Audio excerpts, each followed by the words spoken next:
This is Bilal video वाली सरकार। और आप एक ऐसा बंदा है जो कि सोच रहे थे कि भाई वीवो की वी सीरीज के अंदर V40 ही वाहिद डिवाइस रहेगी जो कि पाकिस्तानी मार्केट में आएगी, तो आप लोग गलत सोच रहे थे, क्योंकि एक ऐसा मोबाइल फोन वीवो ने लॉन्च कर दिया है जो कि मेरे ख्याल से V40 से भी ज्यादा सेल आउट होने वाला है। उसकी रीजन ये है कि इस मोबाइल फोन के अंदर दो तीन चीजों को थोड़ा सा कम किया गया है, क्योंकि ये इसका नीचे वाला वेरिएंट है, बट प्राइस टैग के अंदर आपको काफी ज्यादा डिफरेंस देखने को मिल जाता है। जो फोन हमारे पास आया है आज वो है वीवो का लेटेस्ट V40e। ये एक ऐसे प्राइस टैग के अंदर आ रहा है जहां पर इस टाइम पाकिस्तानी मार्केट के अंदर आपको बहुत ज्यादा ऑप्शंस देखने को मिलती ही नहीं है, और यही वजह है कि ये जो मोबाइल फोन है एक काफी सॉलिड ऑप्शन हो सकती है बहुत ज्यादा लोगों के लिए। और इस मोबाइल फोन का जो प्राइस टैग है वो 99,999 रखा गया है। ये बहुत ही स्ट्रेटेजिक मूव है वीवो की तरफ से। उसकी रीजन ये है कि जब भी मुझसे कोई बंदा पूछता है तो अक्सर लोग पूछ रहे होते हैं कि बिलाल भाई लाख रुपए से नीचे का मोबाइल फोन बताएं, और हर वो बंदा जब लोकल दुकान पर जाकर मोबाइल फोन सर्च करेगा तो ये वो फोन है जो कि दुकानदार रेकमेंड करेंगे।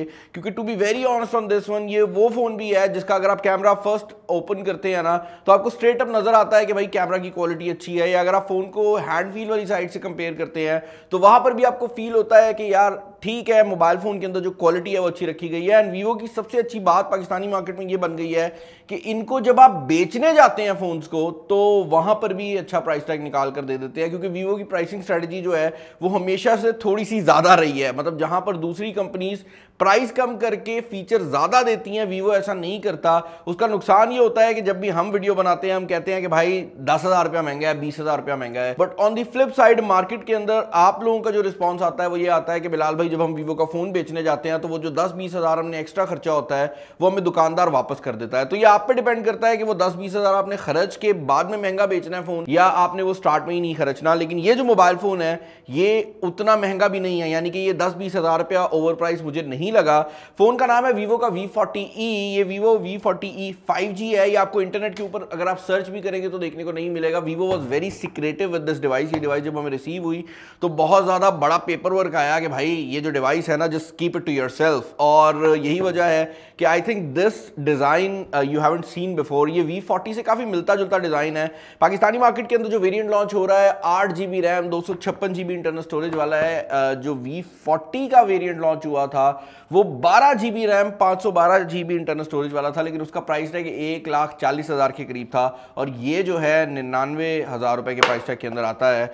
बॉक्स को ओपन करने पर सबसे पहले आपको आपकी डिवाइस देखने को मिल जाती है। इसको साइड पे कर देता हूं, आपको एक सिलिकॉन केस देखने को मिल रहा है। आप देख सकते हैं कैमरा का जो लेआउट है वो काफी सिमिलर है V40 से। आपको वारंटी कार्ड देखने को मिल जाता है, और वीवो का जो वारंटी कार्ड है इसको बहुत ज्यादा सराहा जाता है। उसकी वजह यह है कि ये उर्दू के अंदर भी मौजूद होता है, तो थोड़ी सी लोकलाइजेशन है वो इतनी अच्छी की हुई है।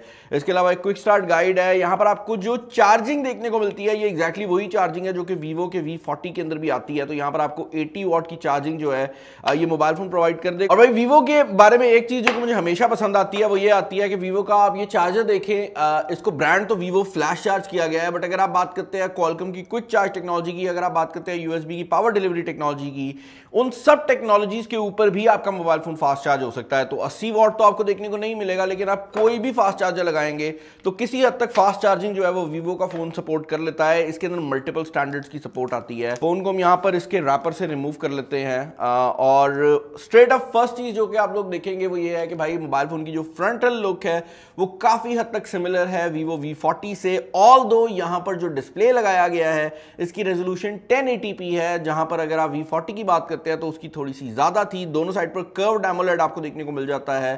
बेजल्स भी काफी कम है, और इस मोबाइल फोन का जो कलर है कलर भी बहुत खूबसूरत है। ये कॉपर/गोल्ड टाइप का कलर है, और वीवो इसको भाई क्या कहता है, इसका कलर पढ़ लेते हैं हम। वीवो इसको ब्रॉन्ज कहता है, और कोई खतरनाक किस्म का नाम नहीं रखा गया। This is just called bronze.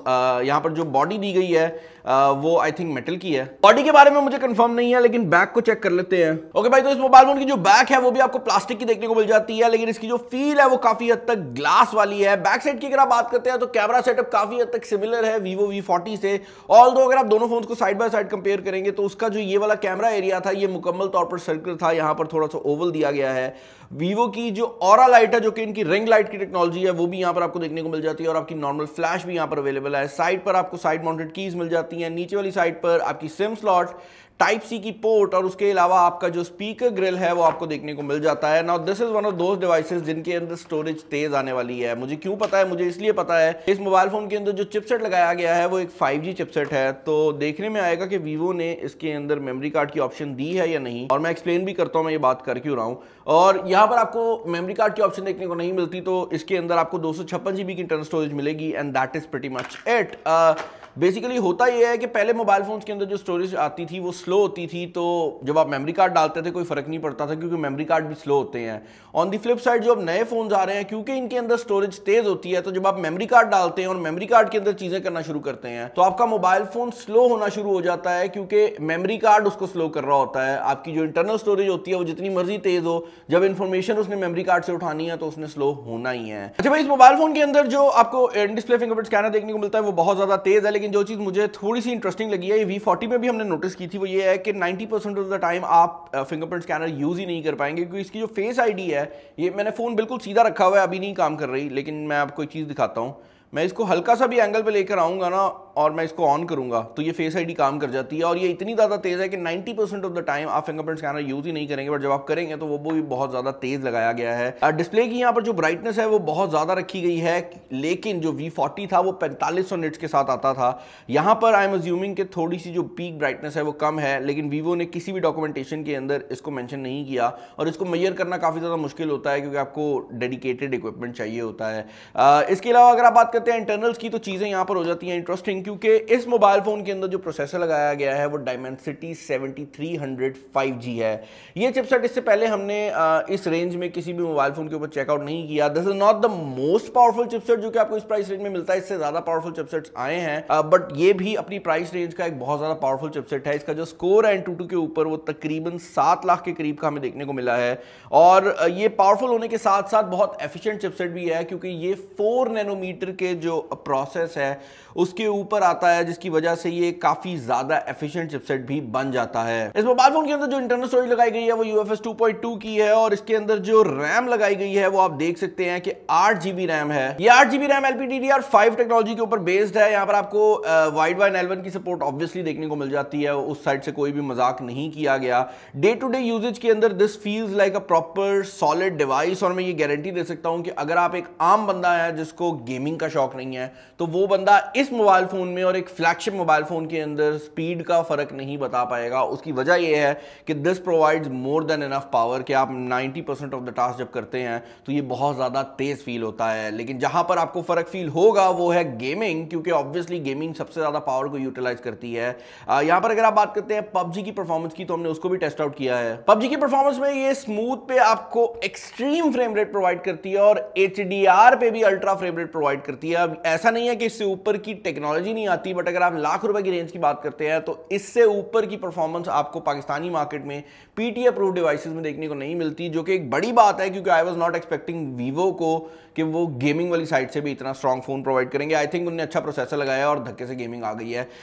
इसके अलावा अगर आप बात करते हैं ओवरऑल यूजेज की, तो भाई यहाँ पर स्पीकर सिस्टम को चेक कर लेते हैं। वो 12512 GB के वेरिएंट के अंदर आ रहा है, which basically means 12 GB RAM है, और यहाँ पर आपको 512 GB की जो इंटरनल स्टोरेज है वो देखने को मिल जाती है। बॉक्स को ओपन करने पर ऑब्वियसली सबसे पहले आपको आपकी डिवाइस देखने को, देखो भाई वीवो को एक चीज समझ आ गई है कि जो दिखता है वो बिकता है, और यही वजह है कि अगर आप फोन के अंदर ऐसी चीजों की बात करते हैं ना जो कि एक आम बंदा चेकआउट करेगा, स्क्रीन हो गई, कैमरे हो गए, स्पीकर हो गए, तो वहां पर बहुत सॉलिड चीजें लगाई गई हैं। फॉर एग्जांपल अगर आप इसके स्पीकर की बात करते हैं तो यहाँ पर डुओ स्टेरियो स्पीकर दिया गया है, नीचे बॉटम फायरिंग है, दूसरा ऊपर वाला स्पीकर जो है वो फ्रंट फायरिंग स्पीकर दिया गया है, और लाउड होने के साथ साथ स्पीकर के अंदर जो बेस कहूंगा या जो मैं कहूंगा ओवरऑल क्लैरिटी है वो इस रेंज के अंदर आने वाले दूसरे मोबाइल फोन से काफी ज्यादा बेहतर है। तो अगर आप एक ऐसा बंदा है जो कि मल्टीमीडिया एक्सपीरियंस एंजॉय करता है, तो डिस्प्ले और स्पीकर का जो कॉम्बिनेशन है वो लाख रुपए के अंदर काफी ज्यादा सॉलिड होने वाला है। इसके अलावा मोबाइल फोन की जो हैंड फील है वो भी काफी ज्यादा सॉलिड है। इस मोबाइल फोन के अंदर 5500 mAh की बैटरी लगाई गई है, लेकिन फिर भी मोबाइल फोन का जो वेट है वो भी काफी कम रखा गया है, और उससे भी ज्यादा इंपॉर्टेंट बात यह है कि मोबाइल फोन बहुत ज्यादा स्लिम फील होता है, जो कि 5500 mAh की बैटरी के हिसाब से बहुत मुश्किल है, स्पेशली अगर आप उसके अंदर 80 वॉट की चार्जिंग डाल रहे हो। आपको ये बात समझनी पड़ेगी पड़ेगी कि जो कंपनीज हैं जब बैटरी बढ़ाती हैं तो और जब चार्जिंग स्पीड बढ़ाती हैं मोर पर्टिकुलरली, तो करती क्या है कि बैटरी को डिवाइड करती चली जाती हैं और उसी की वजह से आपको इतनी तेज चार्जिंग स्पीड मिलती है। लेकिन इसने बैटरी को डिवाइड करने के बावजूद भी जगह कम ली है और 5500 mAh की बैटरी इतने पतले फॉर्म फैक्टर में दी है। ये V40 के अंदर भी ऐसा ही था कि आपको काफ़ी पतला फ़ोन मिल रहा था 5500 mAh बैटरी के साथ, और यहाँ पर भी ऐसा ही है। इस मोबाइल फ़ोन के कैमरास की बात करते हैं तो वहाँ पर चीज़ें इंटरेस्टिंग हैं, क्योंकि इस मोबाइल फ़ोन के अंदर 3 कैमरास लगाए गए हैं, जहाँ पर इस प्राइस रेंज के अंदर हमें usually triple camera setup back पर मिलता है, वहाँ पर आपको सिर्फ और सिर्फ ड्यूल कैमरा सेटअप देखने को मिल रहा है। और इसके अंदर मेन कैमरा 50 मेगापिक्सल का है और दूसरा कैमरा 8 मेगापिक्सल का लगाया गया है, जबकि फ्रंट कैमरा जो है वो अगेन 50 मेगापिक्सल का लगाया गया है। और इसके बारे में जो ओपिनियंस है मेरे, वो मैं कुछ इस तरह से कहना चाहूँगा कि फर्स्ट ऑफ ऑल ज़रा फ्रंट कैमरा को जो है वो डिस्कस कर लेते हैं, क्योंकि वो कैमरा जो है वो काफ़ी लोगों के लिए इंपॉर्टेंट होने वाला है। फ्रंट कैमरा से मेरी टीम ने काफ़ी ज़्यादा पिक्चर्स यहाँ पर खींची हैं। कैमरास के अंदर सबसे पहले ज़रा फ्रंट कैमरा को डिस्कस कर लेते हैं। यहाँ पर मैंने इसी लाइटिंग के अंदर ये पिक्चर्स खींची हैं, and to be very honest on this one, Vivo हमेशा ही जो कैमराज हैं उसमें ह्यूमन सब्जेक्ट्स को काफ़ी अच्छा दिखाता है। ये जो लाइटिंग है ये आपको समझना पड़ेगा कि this is perfect lighting for a camera, यानी कि इससे अच्छी लाइटिंग नहीं हो सकती, और इसके अंदर आप देख सकते हैं काफ़ी अच्छा रिजल्ट जो है वो आ रहा है। दूसरी चीज़ जो कि आप लोग नोटिस करेंगे वो ये है कि फ्रंट कैमरा के अंदर वीडियो का रिजल्ट कैसा है। वीडियो के अंदर मैं ये कहूँगा कि वीडियो के अंदर जो इंसान का स्किन टोन है वो मुझे काफ़ी ज़्यादा पसंद आया है, बट फ्रंट कैमरा के अंदर जो बैकग्राउंड है वो थोड़ा वॉश्ड आउट आता है, मतलब ये थोड़ा सा ज़्यादा ब्राइट कर देता है फ्रंट कैमरा के अंदर। उसके अलावा फ्रंट कैमरा की जो क्वालिटी है वो जब आप लो लाइट में लेकर जाते हैं तो वही चीज़ जो कि डे लाइट के अंदर मुझे थोड़ी सी प्रॉब्लमेटिक लग रही थी, वो फ्रंट कैमरा के अंदर नाइट टाइम में काफ़ी ज़्यादा इंटरेस्टिंग हो जाती है। इवन अगर आप ऐसी कोई पिक्चर लेते हैं जहाँ पर बिल्कुल आपके पीछे लाइट्स चल रही हो, तब भी लो लाइट के अंदर वो इंसान का जो स्किन टोन है वो अच्छा पकड़ लेता है। और अगर आप कोई ऐसा बैकग्राउंड चूज करते हैं जहाँ पर बैकग्राउंड में ज़रा अंधेरा है, तो आप देख सकते हैं this does not feel like a phone camera. तो फ्रंट कैमरा जो है उसके बारे में मैं मुकम्मल तौर पर सेटिस्फाइड हूँ। एक चीज़ ज़रूर मैंने नोटिस की है कि इसका जो फ्रंट कैमरा है, अगर आप इसके वीडियो मोड के अंदर जाते हैं तो यहाँ पर एक चीज़ जो कि नोटिस करने वाली है वो ये है कि इस मोबाइल फ़ोन के फ्रंट कैमरा में आपको 4K 30 फ्रेम्स पर सेकंड जो है वो देखने को मिल जाता है। मैंने ये चीज़ नोटिस की है कि जब आप 4K वीडियो रिकॉर्डिंग कर रहे होते हैं तो अगेन 4K के अंदर भी ये थोड़ा सा ज़्यादा ब्राइट कर रहा होता है, जबकि दूसरे फ़ोन के अंदर हमने नोटिस किया है कि जब 1080p होता है तो कलर बहुत अच्छे होते हैं, 4K में जाने में थोड़ा डार्क हो जाते हैं। यहाँ पर ऐसा नहीं है, यहाँ पर हर चीज़ जो है वो आप देख सकते हैं नॉर्मली मुकम्मल तौर पर ब्राइट होती है, लेकिन जैसे ही ये इंसान को डिटेक्ट करता है तो क्वालिटी बेहतर हो जाती है। ये वीडियो जो आप लोग देख रहे हैं ये Vivo V40e के फ्रंट कैमरा से रिकॉर्डेड है। आप देख सकते हैं बहुत ज़्यादा ब्राइटनेस जो है वो आ रही है, लेकिन जैसे ही मैं इसको अपने मुंह की तरफ करूंगा तो ये ऑटोमेटिकली हर चीज़ मेरे फेस के हिसाब से एडजस्ट कर लेता है। और अब अगर मैं इसको डायरेक्ट लाइट में भी करता हूं तो ये उस लाइट को कम कर रहा है, लेकिन मेरे फेस को नहीं छोड़ रहा। तो ये जो कैमरा है, अगर आप एक्यूरेट रिजल्ट्स की बात करते हैं तो this might not be your camera, लेकिन अगर आप व्लॉगर हैं और आपको एक स्टेबल कैमरा चाहिए जो कि 4K रिजल्ट प्रोवाइड करे, तो फिर ये कैमरा डेफिनेटली आप लोग चेकआउट कर सकते हैं। और ये 0.8x कैमरा के साथ आता है, तो आपको काफी ज्यादा ब्राइट और काफी ज्यादा अल्ट्रा वाइड टाइप की जो वाइब है वो इसका फ्रंट कैमरा प्रोवाइड कर देता है। बैक कैमरा की अगर आप बात करते हैं तो बैक कैमरा के अंदर सोनी का IMX882 का सेंसर लगाया गया है, जो कि आपका मेन सेंसर है 50 मेगापिक्सल वाला, और उसके साथ 8 मेगापिक्सल का एक अल्ट्रा वाइड एंगल कैमरा लगाया गया है। अब अगर आप V40 की बात करते हैं तो वहां पर आपको 50 मेगापिक्सल का अल्ट्रा वाइड एंगल कैमरा देखने को मिल जाता था, और to be very honest on this one, दिन के टाइम में तो शायद आपको जो बैक कैमरा है वो 8 मेगापिक्सल का उतना फ़र्क प्रोवाइड ना करे, उसका रिजल्ट ठीक आता है। और अगर आप उसको दिन में इस्तेमाल कर रहे हैं तो आपको तस्वीरों में एटलीस्ट फ़र्क फील नहीं होगा। लेकिन अगर आप बात करते हैं लो लाइट की, तो वहाँ पर जब आप अल्ट्रा वाइड एंगल कैमरा को यूज़ करते हैं तो उसका फ़र्क ज़रूर फील होता है। अब वीवो एक ऐसा कैमरा लेकर आता है जहाँ पर अगर हल्की सी भी इसको लाइट मिल जाए तो ये एल्गोरिदम के थ्रू काफ़ी चीज़ों को बेहतर कर लेता है। बट अगर आप इसको लाइट नहीं दे पा रहे तो yes, ultra wide angle camera की जो क्वालिटी है वो 50 मेगापिक्सल के निस्बत काफ़ी ज़्यादा कम फील होती है। ऑन दी फ्लिप साइड अगर आप लो लाइट के अंदर बात करते हैं मेन कैमरा की, तो मेन कैमरा से भी हमने काफ़ी ज़्यादा पिक्चर्स जो हैं वो यहाँ पर क्लिक आउट की हैं, और मेन कैमरा का जो रिजल्ट है वो बहुत ज़्यादा क्रेजी आता है। जहाँ पर लाइटिंग अच्छी मौजूद होती है वहाँ पर ये रिजल्ट बहुत अच्छा प्रोवाइड कर देता है। लेकिन हमने ये चीज़ भी नोटिस किया कि अगर आप इसको V40 से कंपेयर करते हैं तो ऑल दो इसकी नाइट फोटोग्राफी काफ़ी अच्छी है। जो V40 था वो स्लाइटली ऊपर था, और मुझे ऐसा ऐसा लग रहा है कि उसके पीछे रीज़न ये है कि इसका जो एपर्चर है वो f2.0 है, जबकि वहाँ पर आपको f1.9 मिलता था और वहाँ पर जो प्रोसेसिंग है वो भी स्नैपड्रैगन वालों की है। बैक कैमरा के अंदर भी आपको 4K वीडियो रिकॉर्डिंग देखने को मिल जाती है और बैक कैमरा के अंदर भी ऑप्टिकल इमेज स्टेबलाइजेशन दी गई है। जो चीज़ मुझे बैक कैमरा में मिसिंग लगी है वो ये है कि ultra wide angle camera 8 megapixel का मुझे इस रेंज के अंदर कम लगा है, स्पेशली तब जब दूसरी कंपनीज जो हैं वो इस रेंज के अंदर ट्रिपल कैमरा सेटअप्स भी दे रही हैं। इसके अलावा यहाँ पर ये ऑरा लाइट भी दी गई है और इसके अंदर जो AI के सारे फीचर्स आपको पहले हमने वीवो के फ़ोन्स में बताए थे वो सब भी मिल जाते हैं, जिनके अंदर AI इरेजर और इस तरह की चीज़ें हैं। तो आप AI इरेजर के थ्रू चीज़ों को बैकग्राउंड से जो है वो रिमूव कर सकते हैं और ये काफ़ी आसानी से काम कर जाता है और इनका जो अपना सिस्टम है उसी के अंदर ही इंटीग्रेटेड है। तो ऐसा नहीं है कि कोई सेपरेट सॉफ्टवेयर है जिसके अंदर आप ये कर रहे हो। आप जिस चीज़ को रिमूव करना चाहते हैं बस उसको सेलेक्ट करें और ये उसको ऑटोमेटिकली सेलेक्ट कर लेता है। थोड़ा टाइम ज़रूर लेता है बट इसकी जो एक्यूरेसी है वो बहुत ज़्यादा है। और आप देख सकते हैं यहाँ पर मैंने अभी ये पीछे जो लाइट का स्विच लगा हुआ है इसको रिमूव किया है and this looks very nice. तो AI इरेजर और AI की दूसरी चीज़ें जो हैं वो यहाँ पर आपको मिल जाती हैं। लाइट इफेक्ट्स भी यहाँ पर अवेलेबल किए गए हैं जो कि पहले भी आया करते थे बट अब जो है वो थोड़े से ज़्यादा एक्यूरेट कर दिए गए हैं और अगर मैं इनको ज़रा प्रॉपरली यूज़ करूँ तो ये तस्वीर के अंदर वाकई ही जो एक खूबसूरत फ्लेयर है वो डाल देते हैं। ओवरऑल अगर आप मुझसे इस फ़ोन के बारे में ओपिनियन जानना चाहेंगे तो मैं यही कहूँगा कि वीवो के फ़ोन्स जनरली 20,000 रुपया महंगा हुआ करते थे। इस मोबाइल फ़ोन के बारे में मैं कह सकता हूँ कि ये मैक्सिमम भी 10,000 रुपया शायद ओवर प्राइस्ड हो, शायद वो भी ना हो।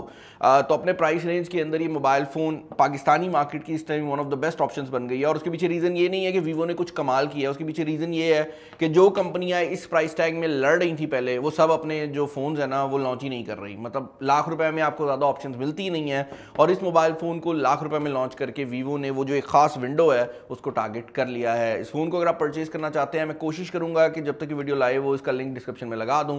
चैनल पर नया चैनल को सब्सक्राइब कीजिएगा और बताइएगा कि इस फ़ोन के अंदर आपको क्या चीज़ पसंद नहीं आई और क्या चीज़ आपको बहुत ज़्यादा पसंद आई है। वीडियो को एंड करने से पहले ये बात क्लियर कर दूं कि इस मोबाइल फ़ोन की जो IP रेटिंग है वो भी IP64 है, आपको IP69 मिलती है अगर आप V40 खरीदते हैं। चैनल पर नया चैनल को सब्सक्राइब कर लें। इस वीडियो में इतना ही। This is Bilal signing off. Allah हाफिज़।